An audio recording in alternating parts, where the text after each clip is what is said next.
இந்த தயிர் சிலுப்புற மிஷின் பார்த்திங்கன்னா மினிமம் 200 ml மேக்ஸிமம் 1.5 லிட்டர் தயிர் வரைக்கும் சிலுப்பிக்கலாம். 1 லிட்டருக்குள்ளே தயிர் சிலுப்பும் போது மேக்ஸிமம் 10 மினிட்ஸ்க்குள்ளேயே வெண்ணெய் வந்துடும். 1 லிட்டருக்கு மேலே சிலுப்பும் போது 15 to 20 மினிட்ஸில் வெண்ணெய் வந்துடும்.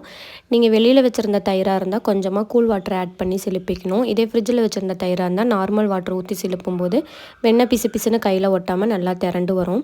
நீங்கள் ரொம்ப கம்மியான தயிர் சிலுப்புறப்ப பாத்திரத்தோட அகலம் கம்மியாகவும் ஹைட் அதிகமாகவும் வச்சு சிலுப்புனோம்னா ரொம்ப தெரிக்காமல் இருக்கும்.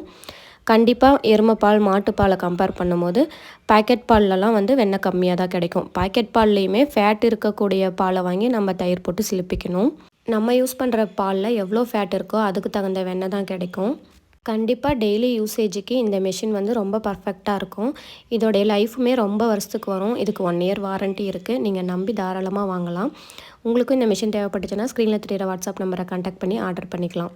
இது வரைக்கும் வீடியோவில் காமிச்சதெல்லாம் வெறும் தயிரை மட்டும் சிலுப்பி வெண்ணெய் வந்தது. இது வெறும் ஆடையை மட்டும் ஃப்ரிட்ஜில் ஸ்டோர் பண்ணி வச்சுருந்தோம். அதை எடுத்து சிலுப்பினால வெண்ணெய் இந்தளவுக்கு அதிகமாக கிடச்சிருக்கு.